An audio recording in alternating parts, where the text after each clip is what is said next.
Olá amigos, tudo bem? Esse é mais um episódio do Review. Hoje a gente fala sobre crise na Americanas e as mudanças que isso pode gerar para o varejo nacional. Fiquem comigo que a gente já volta.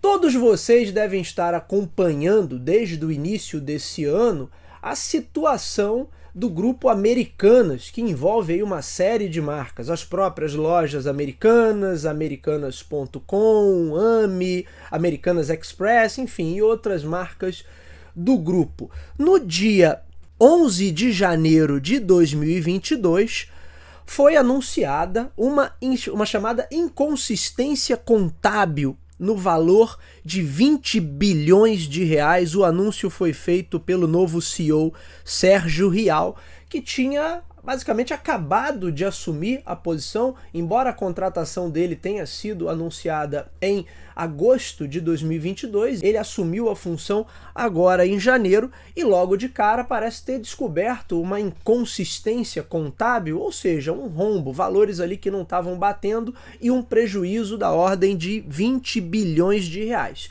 De lá para cá, foi uma grande turbulência para a empresa como um todo e para as marcas que compõem o guarda-chuva ali de branding da empresa. A gente tem questões ligadas ao pedido de recuperação judicial, aí temos matéria aqui da CNN, mas também do UOL Economia. Como de costume, eu estou deixando todos os links das reportagens originais aqui na descrição do episódio para que vocês possam acessar esse conteúdo. Então a empresa entrou com pedido de recuperação judicial. São aproximadamente 7.700 credores oficiais e uma dívida somada, né, uma dívida somada de 43 bilhões, além da inconsistência chamada inconsistência contábil, quer dizer, números ali, 20 bilhões a menos que não estão explicados, né, no final das contas é isso, quando eles falam de inconsistência contábil, tem 20 bilhões ali que aparentemente sumiram e ninguém sabe para onde foi. A empresa, por ser uma companhia de capital aberto, ela tem obrigação de emitir seus relatórios e esses relatórios têm que conter informações fidedignas, justamente porque tem outras pessoas de fora que estão aplicando o seu dinheiro na companhia. Portanto, por isso eles falam da chamada inconsistência contábil. Além dos 20 bilhões que aparentemente ninguém sabe para onde foi, você tem aí pelo menos outros 23 bilhões de reais que a Americanas deve a credores dos mais diversos, da Samsung, a Nestlé, empresas que vendem nas lojas americanas e nos outros canais de vendas do grupo, como o próprio e-commerce. Isso em si não é o grande problema, porque é natural, qualquer empresa, se você for olhar a análise contábil, boa parte dessas grandes empresas possui uma dívida, um passivo grande. No entanto, a empresa normalmente está negociando aquilo ali, está parcelando, está pagando, enfim. É muito comum também que as empresas possam estar alavancadas para acelerar algum tipo de operação. Portanto, a parte da dívida em si não é o problema. Agora, é claro que quando um novo CEO que acabou de assumir a função encontra um rombo de 20 bilhões e esse cara, então, pede demissão, pede para sair, isso gera uma crise de confiança muito grande. Aí tem matéria aqui também do UOL Economia. Americanas já perderam mais de 10 bilhões em valor de mercado com a crise. Matéria aqui do dia 23 de janeiro. É óbvio, com toda essa questão sendo divulgada e o pedido de recuperação judicial, os acionistas, os investidores colocam todos os pés atrás e começam a tentar vender. Obviamente você tem com isso uma queda no valor das ações, por isso essa perda de valor de mercado. E aí tem uma série de questões que a gente poderia trazer para colocar, para discutir aqui. A gente poderia falar, é claro, de cerca de 40 mil empregos que estão em jogo, né?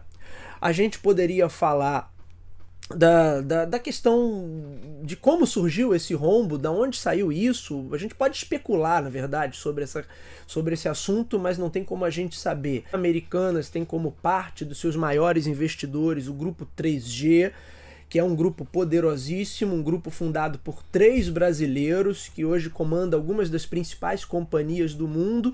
A gente vai falar um pouquinho sobre isso também, porque outras companhias que compõem o grupo também já passaram por problemas recentes, por exemplo, a Kraft Heinz, né, do ketchup Heinz, né, tem matéria aqui da Você S.A., a Kraft Heinz teve problemas em 2021, também por questões contábeis. Tá aqui, ó, em 2021, a Kraft Heinz concordou em pagar 62 milhões de dólares por falhas em balanços. E aí o caso foi conduzido lá nos Estados Unidos pela SEC, que é a equivalente norte-americana à CVM, Comissão de Valores Mobiliários. Algumas reportagens já colocam até em xeque, será que o 3G Capital, que nos últimos anos, talvez nos últimos 20 anos, vem sendo considerado um exemplo, um case internacional de gestão entre as companhias brasileiras, se tem uma que é um case internacional de gestão e que pega marcas e recupera essas marcas e revitaliza, é o grupo 3G. Eles são donos, entre outras coisas, da AB InBev, que é a maior empresa de bebidas do mundo, dona das principais marcas de cerveja no Brasil, algumas marcas internacionais, inclusive, se a gente olhar aqui o repertório, o portfólio, né, da AB InBev, que é dona da Ambev, a gente tem aqui marcas como Brahma, como Budweiser, Corona. Quer dizer, você tem marcas nacionais e internacionais. Eu não vou falar de todas aqui, porque eu nem sou entendedor, não bebo cerveja. Então tem marcas orientais também, de bebidas. Você tem realmente muita coisa. E aí o ponto que eu quero pegar é: o que essa crise financeira pode gerar de problemas para a marca? Na verdade, já está gerando. Então você tem aí uma crise de credibilidade para Americanas, e aí envolvendo todas as submarcas que compõem esse guarda-chuva, lojas Americanas, Americanas Express, Americanas.com, e o que isso pode gerar de mudança para o varejo, para o cenário de varejo nacional. Só para a gente ter uma ideia, né, o Grupo Americanas está entre os 5 maiores varejistas do país, segundo o ranking 2022 da IBEVAR, é o Instituto Brasileiro de Executivos de Varejo e Mercado de Consumo. O Grupo Carrefour lidera esse ranking.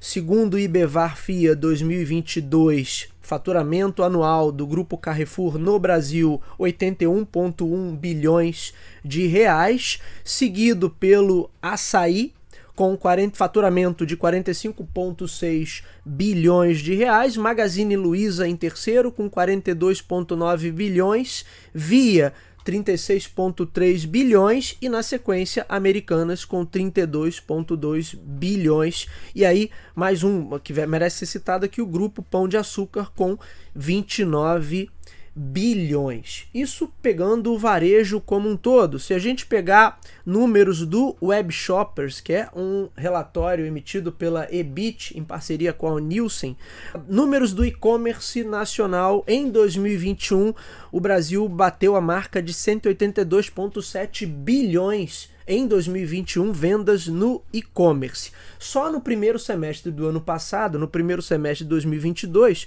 eu tinha um número de 118,6 bilhões em vendas. É um relatório parcial, o Web Shoppers, que foi o último a ser publicado, ainda não tem os números consolidados do segundo semestre, mas acredito que eles vão lançar isso em breve. De qualquer forma, do primeiro semestre já é mais do que a metade do que foi vendido em 2021. Portanto, há de se esperar que os números de 2022 sejam ainda maiores. Possivelmente a gente passe aí da casa dos 200 bilhões em vendas. E aí, como é que está a posição da Americanas.com nesse cenário? Bom, eu tenho aqui números da Conversion, um relatório setores do e-commerce do ano passado também, que coloca a seguinte classificação. Aqui eles fazem uma análise por número de visitas. Então, os e-commerces mais visitados do ano passado, segundo esse relatório: Mercado Livre, com mais de 330 milhões de visitas no site ao mês. Em segundo lugar, Amazon Brasil, com mais de 180 milhões de visitas ao mês. Em terceiro lugar, Shopee, com mais de 160 milhões de visitas ao mês. Em quarto, Magazine Luiza, com mais de 140 milhões de visitas ao mês. E em quinto lugar, Americanas, com mais de 120 milhões de visitas ao mês. Acho que, mais uma vez, é um sexto lugar notável aqui, que vale ser citado. AliExpress, em sexto lugar, com mais de 88 milhões de visitas ao mês. Eu também fui no site do Statista, também eles trazem uma avaliação semelhante, porém mais do início do ano passado, aí um retrato de janeiro de 2022, onde eu tenho também pela visitação mensal Mercado Livre em primeiro, e aí detalhe, aqui Americanas já aparece em segundo, em terceiro OLX, em quarto Magazine Luiza, em quinto Amazon. É interessante notar que o ranking de janeiro, em comparação a esse ranking da empresa Conversion, que foi emitido agora em dezembro de 2022, ele já mostra que teve uma movimentação grande no varejo eletrônico brasileiro em 2022. Então, a Americanas estava num segundo lugar, segundo os números aqui de janeiro do Statista. Aqui nos números desse relatório mais recente, a gente já tem Americanas em quinto lugar.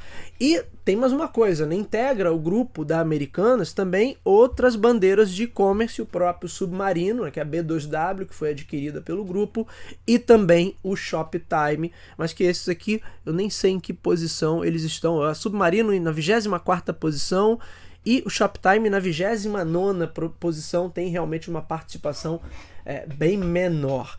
Só que aí nesses números mais recentes, Amazon e outros já aparecem em segundo, a Amazon, Shopee e a brasileira Magazine Luiza. Portanto, além dessa crise de confiança, Americanas é uma marca que tem décadas aí, a gente pode imaginar que talvez o rombo de 20 bilhões tenha sido parte até de uma estratégia, não estou desconsiderando a questão da fraude, mas talvez parte de uma estratégia de tentar alavancar a empresa a todo custo para que ela continuasse ativa nessa competição que está tão acirrada do e-commerce nacional. Já falamos sobre isso em episódios passados do Talk to Biz, a gente já conversou um pouquinho sobre esse assunto, como essa competição está de fato acirrada, está muito agressiva, está muito violenta, e você tem players internacionais aqui. Se a gente olhar, os 3 primeiros lugares são players internacionais, Mercado Livre, Amazon e Shopee. Então realmente é difícil bater de frente. O quarto lugar está com Magazine Luiza, né? Mas é difícil bater de frente com os 3 primeiros em questões de poderio financeiro, porque realmente são empresas que estão muito capitalizadas, que têm meio que o câmbio a seu favor, ou seja, é uma briga de cachorro muito grande. Então é uma possibilidade, embora que tudo não passe de especulação, né? Mas parte dessa briga possa ter de fato corroído as finanças da Americanas e que os executivos da gestão anterior tenham tentado mascarar esse fato, mascarar esses números de alguma maneira. Um outro ponto que a gente tem que avaliar é que, no caso da Americanas agora, diante de toda essa crise de confiança, ela realmente não conseguir se recuperar e perder cada vez mais espaço, o quanto isso não pode, para esse ano de 2023, de fato reconfigurar todo o varejo nacional, seja o varejo no sentido tradicional, varejo físico, mas também o varejo eletrônico. Olhando tanto por uma perspectiva quanto por outra, Americanas ocupava um papel extremamente importante dentro do cenário do varejo nacional, como eu mostrei para vocês aqui, tanto em um ou em outro cenário, ocupando ali uma das 5 primeiras posições nesse ranking. A gente pode imaginar que parte desse faturamento que hoje estava nas mãos do grupo Americanas, ele vai migrar para outros grandes varejistas do setor. A empresa está aí tentando se movimentar para que reconquiste a confiança do público, reconquiste a confiança dos seus acionistas. É interessante também que os 3 sócios lá do 3G Capital brasileiros, possivelmente os brasileiros mais ricos aí do país e alguns dos homens mais ricos do mundo, Jorge Paulo Lemann, Marcel Telles e Carlos Alberto Sicupira, né? Eles se pronunciaram, soltaram uma nota dizendo que não tinham qualquer conhecimento das inconsistências, sempre foram pautados por uma gestão muito séria, ética e comprometida, portanto numa tentativa aí de acalmar o mercado, né, e tentar reter um pouco dessa crise, segurar um pouco da reputação da Americanas. Mas a gente não sabe exatamente agora o que vai acontecer. Se a empresa está numa crise como essa, né, isso gera um problema para a marca muito grande. Obviamente, se você é parceiro, você não quer mais fazer parceria, então se você tinha dívidas em aberto, agora você começa a exigir que essas dívidas sejam pagas o quanto antes. Se você é consumidor, pretendia comprar com essa marca, talvez você repense sua decisão e talvez não queira mais comprar com essa marca enquanto as coisas estiverem nebulosas. Portanto, é preciso haver realmente um choque ali de gestão para que a empresa mostre ao mercado, mostre aos investidores, mostre aos parceiros comerciais e mostre aos consumidores que de fato ela tem condição de seguir, tem condição de botar a casa em ordem e aí resgatar a confiança de todo mundo. No mais, eu acho que fica aqui uma observação que lá atrás, em 2021, eu gravei um episódio do Talk to Biz falando sobre essa competição no e-commerce e o quanto isso poderia deixar de marcas ali, como é uma competição muito acirrada, né, uma competição muito mais agressiva, né, o quanto isso poderia gerar, vamos dizer assim, corpos pelo caminho. E acho que pode ser que toda essa crise da Americanas seja um primeiro indicativo de um player grande nacional que talvez tenha metido os pés pelas mãos. Não estou descartando também a questão de fraude, má-fé, mas acho que até pelo histórico das empresas do grupo, né, que tem o investimento ali do 3G, são empresas que são cases assim, de boa gestão, de práticas gerenciais reconhecidas mundialmente. Então não acredito tanto que seja isso, mas acredito mais que a empresa tenha talvez metido os pés pelas mãos nessa briga, que é uma briga, como eu disse, com players muito capitalizados e também muito agressivos, e isso possa ter gerado no final das contas esse resultado aí de 20 bilhões a menos e mais 23 bilhões em dívidas, e agora a empresa, o grupo está passando por esse problema que a gente está acompanhando. Vamos continuar acompanhando as notícias para ver o que acontece, mas acho que já está claro que para 2023 a gente deve ter sim um cenário ainda de mudanças, né, no e-commerce e no varejo brasileiro como um todo. Só no e-commerce a gente está com a perspectiva aí de um faturamento em 2022 ter batido mais de 200 bilhões, então não é pouca coisa, não por acaso você tem players tão poderosos, internacionais, americanos, chineses, latino-americanos, todo mundo brigando, fora os players brasileiros brigando por uma fatia desse bolo. Antes da gente finalizar, acho que um fato digno de nota, novo CEO Sérgio Rial. Ele foi anunciado, como eu disse, em meados do ano passado, tem matéria aqui do Meio Mensagem de 22 de agosto de 2022. A última passagem do executivo tinha sido pela presidência e depois presidência do Conselho de Administração do Santander, e ele veio para substituir o Miguel Gutierrez, que estava aí há 20 anos no cargo. E aí, curioso que tenha sido chamado um profissional com experiência no setor de serviços financeiros para um setor tão competitivo quanto o varejo. Acho que em alguns poucos comentários que eu encontrei nas notícias da época, eu vi essa observação, né? Olha, não trouxeram alguém do varejo, trouxeram alguém do setor financeiro. Não que, óbvio, esse executivo não tenha competência, mas soou estranho, né, que você trouxesse um executivo de uma área tão diferente para comandar uma operação que é basicamente varejo, nas suas mais diversas situações ali e possibilidades. E aí, acho que o fato curioso disso tudo é que na primeira semana da gestão desse camarada no cargo, ele tenha descoberto justamente um rombo financeiro. Não estou fazendo aqui nenhuma afirmação, obviamente nenhuma especulação, só achei curioso esse fato. E ele, até para resguardar a sua própria carreira, ele já pediu demissão, embora ele, no comunicado que ele fez à imprensa e aos investidores, ele tenha se colocado à disposição para ajudar a conduzir a empresa nesse momento difícil, mas eu achei um tanto quanto curioso que justamente um executivo do setor financeiro tenha sido chamado, e aí logo que ele assume, alguns dias depois, uma semana depois, opa, tem um rombo aqui, olha, ninguém viu, só uma quantia módica aqui de 20 bilhões a menos. Então é óbvio que isso ainda precisa ser muito bem investigado e esclarecido, mas a gente vai ter mudanças grandes e é uma pena que uma marca tão grande, né, como Americanas, que já está aí há décadas, uma marca tão consolidada no Brasil, não é a primeira, né, passar por isso, mas é que uma marca como essa entre numa crise de reputação e de confiança tão grande como a que a gente está vendo. Vamos acompanhar para a gente ver o que acontece. É isso, meus amigos, esse foi o comentário de hoje, nos vemos na próxima. Até lá!